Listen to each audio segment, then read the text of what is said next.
앞으로는 생산하는 것들이 더 쉬워지는 시대가 된다고 생각을 하거든요. 인공지능 서비스를 활용하면 예전에는 우리가 상상 못했던 것들을 그냥 내 명령 몇 번으로 만들어낼 수 있잖아요. 그럴수록 사실 되게 중요한 건 내 관점을 갖는 게 되게 중요한 것 같더라고요. 스타터에 해당하시는 어떻게 보면 경험이 비교적 부족하신 분들의 경우 받아들이는 거에 대한 욕심이 엄청 크시더라고요. 사실 자기 걸로 뭔가 만들기 위해서 좋은 것들을 많이 보는 것만으로는 큰 차별점들을 갖기가 정말 쉽진 않더라고요. 영상이 됐든 뭐 음악이 됐든 글이 됐든 내가 뭔가를 하나 봤을 때 어떻게든 자기의 뭔가로 표현해내는 연습이 자기 관점을 좀 길러주는 것 같더라고요.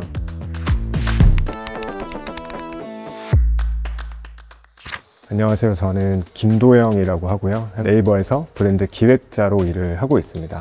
일을 시작한 지 한 13년 정도 저는 된 것 같고요.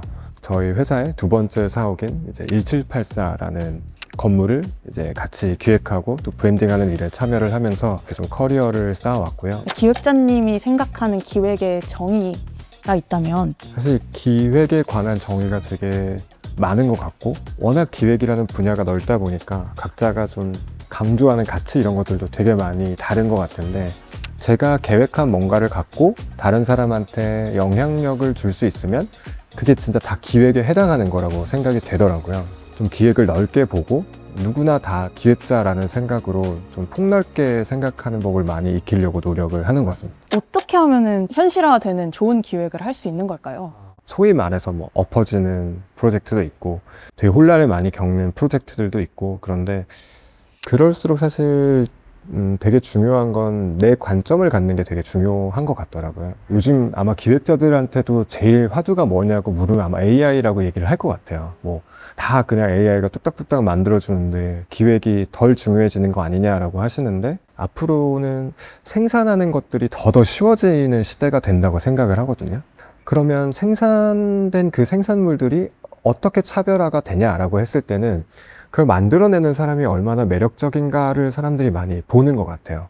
그러니까 쉽게 말해서 뭐 요즘 뭐 수많은 브랜드들이 있지만 사람들이 점점 그 브랜드가 어떤 스토리를 갖고 있나, 누가 어떤 생각이나 어떤 관점을 갖고 만들었나에 따라서 더 많이 열광도 하고 또 반대로 실망도 하게 되는 것 같더라고요. 사실 자기 관점이 있으면 자기가 생산하는 것에 대한 매력도를 훨씬 더 많이 부여하게 될 수 있다고 생각을 하고 그런 의미에서 앞으로는 더 관점이 중요해질 거고 내 생각들이 좀 풍성해진다라는 그런 생각을 하는 것 같습니다. 그래서 저희가 이제 오늘 기획자님 모시고 나눌 주제가 나만의 관점을 만드는 방법입니다. 네네. 스타터들이 나만의 관점을 만들기 위해서 취할 수 있는 방법이 있다면 뭐가 있을까요? 저희가 어디 가다가 휴대전화로 이렇게 사진을 찍잖아요. 그러면 카메라 렌즈를 어딘가에 들이대게 되는데 내가 다른 것보다는 그 프레임 안에 들어온 게 중요해서 찍는 거잖아요. 근데 저는 관점이 그런 거라고 생각하거든요. 지금 내가 여기에 주목하고 그걸 내 나름대로 어떻게든 풀어보려고 한다는 거는 나한테 중요한 게 있냐 없냐의 문제인 것 같아요. 사실 요즘 스타터에 해당하시는 어떻게 보면 경험이 비교적 조금 부족하신 분들의 경우 뭔가 받아들이는 거에 대한 욕심이 엄청 크시더라고요. 근데 저는 그런 게 사실 너무너무 좋다고 생각하는데 거기에서 조금 더 나아가서 그렇게 받은 영감이나 인풋들을 어떻게든 자기의 뭔가로 표현해내는 연습이 자기 관점을 좀 길러주는 것 같더라고요.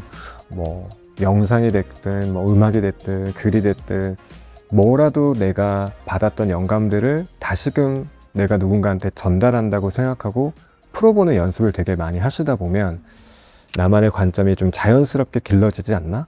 라는 생각을 많이 하고요. 인풋만 하려고 하는 게 아니라 그쵸. 아웃풋을 좀 해봐라. 네. 제가 제일 많이 비유를 하는 게 이동진 영화평론가님 되게 좋아하시잖아요, 다들. 그분이 추천한 영화만 골라보시는 분도 있고 특정한 영화 개봉하면 그분의 평점, 그분의 리뷰 이런 것만 찾아보시는 분이 있는데 사실 그분이 영화를 만드는 분도 아니고 직접적으로 뭔가 영화에 출연하시는 분도 아니잖아요. 근데 그럼에도 불구하고 그분이 그렇게 사랑을 받는 이유는 본인의 관점으로 영화를 보고 계속해서 사람들한테 전달하는 일을 하는 거잖아요.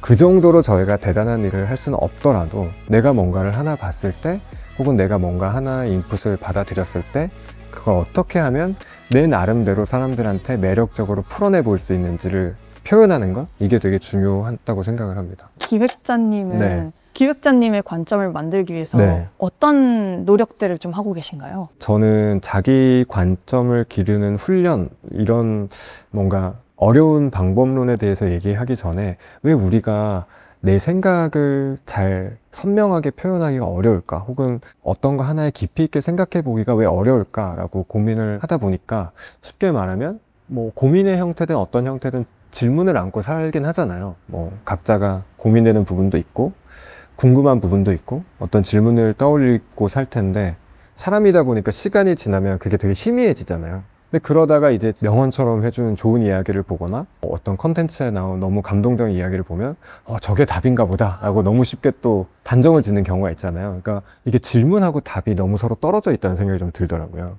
그래서 저는 꽤 오래 해온 방법이긴 한데, 저 스스로한테 약간 셀프 인터뷰 한다는 생각으로 이 질문에 내가 한번 답을 해보고 싶다라는 생각이 들면 뭐 2주, 3주, 한 달 이렇게 정해놓고 나한테 쓰기 그 기능으로 이메일을 보내놓거든요. 그러다가 답장을 해야 되는 시간이 오면 진짜 서면 인터뷰를 작성한다는 생각으로 거기에 대한 회신 답장을 써볼 때가 되게 많고, 그런 행동 하나만 하더라도 내가 거기에 답을 해야 된다는 약간 의무감? 이런 게 생기거든요. 그래서 그때부터는 한 2주 동안 이제 그 질문을 안고 살아보는 거죠. 그러면은 최근에 네. 좀 기획자님이 네. 가지셨던 질문이랑 네. 어떻게 답을 내리셨는지도 좀 궁금해지는데. 네. 제일 제가 기억에 남는 것 중에 하나는 누군가 이제 그 얘기를 해주시더라고요. 예민한 사람은 별로 안 좋아하는데 섬세한 사람은 너무 좋다는 거예요. 저 말을 나는 이때까지 혼동해서 쓰고 있었는데, 예민하다는 건 뭐고 섬세하다는 건 뭘까? 한쪽은 부정적인 것들에 더 많이 그 민감한 에너지를 쓰더라고요. 그러니까 난 저게 너무 싫어, 저런 건 안 하고 싶어, 이런 거에 많이 자기 민감함을 표현하는 것 같고, 섬세한 사람들은 좋은 걸 먼저 보더라고요. 난 이게 이래서 너무 좋아, 저 사람의 저런 부분이 너무 좋아. 그렇게 긍정적으로 그 민감한 에너지를 쓰다 보니까 저 사람하고 얘기를 하다 보면 나도 알게 되고 느끼게 되는 게 너무 많은 것 같고, 좋은 에너지랑 나도 새롭게 볼 수 있는 단초들을 얻게 되는 것 같은데, 그 두 가지를 이게 맞다 그르다를 떠나서 제 나름대로 한번 해석을 해봤다는 게 나쁘지 않은 경험이었다라고 생각을 합니다. 네. 일상적으로 네. 수행해보기 좋은 방법을 소개를 해주셨는데, 좀 특정해서 네. 업무를 할 때 나만의 관점을 공고하게 만들 수 있는 네. 그런 방법은 또 뭐가 있을까요? 제가 혼자서 정의한 말 중에 알트노트라는 게 있거든요. 얼터너티브 노트의 약자로 이제 우리말로 하면 일종의 대안 노트 같은 게 되겠죠. 당연히 기획을 하다 보면 동료들에게도 그렇고 의사결정권을 가진 분들께도 그렇고 아이디어가 까이게 되는 순간이 있잖아요. 그 아이디어를 이제 활용을 못하거나 아니면 완전히 방향을 바꿔야 되거나 하는 경우가 생기는데, 가끔 그런 생각을 해봤거든요. 이 아이디어가 만약에 안 까였으면 앞으로 어떤 일이 펼쳐졌을까, 이런 상상을 가끔 해볼 때가 있었어요. 뭐 멀티버스 같은. 네, 진짜 멀티버스처럼 저쪽 평행 우주에는 통과한 내가 있고 이제 현생에서는 못 통과한 내가 있는데, 통과한 나는 잘 저거를 수행했을까? 라는 생각을 해보거든요. 그래서 저 혼자 가끔 그 노트에 이렇게 써보거든요. 이게 만약에 통과가 됐으면 나는 그 다음 보고를 어떻게 했을까?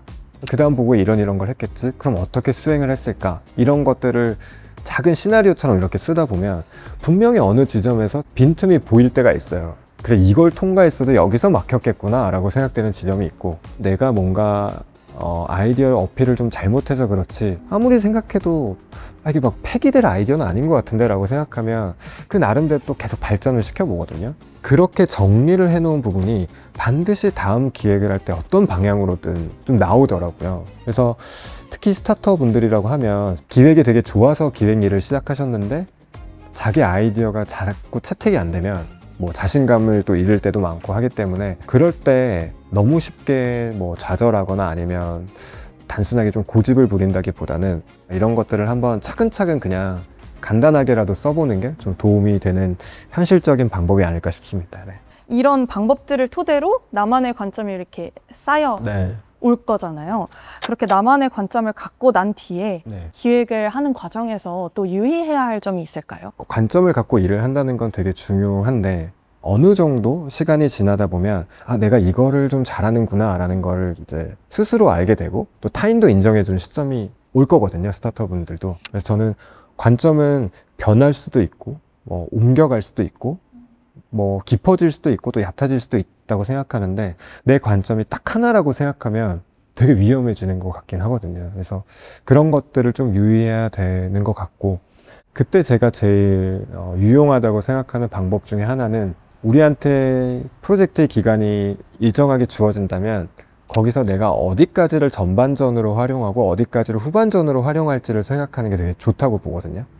쉽게 말해서 제가 정의하는 전반전은 진짜 마음껏 펼치고, 흔히 딥다이브라고 얘기하는 진짜 치열한 스터디도 해보고 내가 해볼 수 있는 가능성을 다 타진해보는 그 시간을 전반전으로 잡고, 후반전이 딱 시작되면 아, 이제 우리가 어떻게 정리를 해서 뭘 할 거고 이걸 어떻게 구현할 건지를 가지치기 하는 시간을 만드는 게 되게 좋다고 생각해서, 저는 이제 앞의 시간을 발산의 시간, 뒤 시간을 수렴의 시간이라고 부르는데, 그렇게 하다 보면 내 관점을 넓히고 또 뾰족하게 집중해서 좁히고 하는 그 훈련을 하게 되는 것 같더라고요. 그래서 그런 식으로 좀 관점이 가질 수 있는 약간 맹점 이런 것들을 잘 유의해 보는 것도 좋지 않을까 싶습니다. 그럼 마지막으로 이 콘텐츠를 보게 될 이제 스타터 여러분들께 해주고 싶은 말씀이 있다면? 제가 예전에 저희 회사 이제 신입사원 교육을 진행하면서 그 신입사원 분들한테 교육 중간에 들려드릴 수 있는 추천곡을 하나 골라달라는 그런 요청을 받게 됐었는데, 그 자이언티가 부른 선물을 고르며라는 곡을 골랐었거든요. 근데 그 이유가 거기 가사 내용 중에 뭐 이런 내용이 나와요. 누군가한테 선물을 하고 싶어서 너무 고민을 많이 했는데 너는 세상에 가질 수 있는 걸 다 가진 사람인 것 같아서 내가 뭘 줘야 될지 선물을 못 고르겠다, 뭐 이런 내용들이 나오거든요. 근데 저는 뭐 저희 회사의 신입사원 분들이건 또 아직까지 연차가 그렇게 높지 않은 스타터 분들이건 그런 분들을 볼 때마다 딱 이 가사가 떠오를 때가 되게 많거든요. 그러니까 제가 보기에는 이미 다 너무 잘하고 있고 자기의 생각도 되게 뚜렷하고 이런 분들이 많은데, 오히려 본인들 스스로 무조건 배워야 된다, 지금까지 내가 뭐 알았던 거 이런 것들은 연습이고 뭐 풋내기 시절이었고 지금부터 배우는 게 진짜다, 뭐 이런 생각을 하시는 것 같아요. 근데 뭐 그게 꼭 틀린 말이라고 볼 수는 없지만 여러분들이 가지고 있는 거를 펼쳐놓는 시간을 많이 가지고 스스로를 좀 믿고 여러분들의 생각을 잘 표현해내는 그런 과정을 좀 거치시기를 바라는 마음이고요. 그 시즌에만 할 수 있는 생각들과 또 그 시즌에만 가질 수 있는 감정들이 있다고 생각을 하거든요. 그래서 여러분들이 그 시즌을 되게 만끽하면서 또 여러분들만의 좋은 기억이 남도록 그렇게 보내셨으면 하는 바람입니다.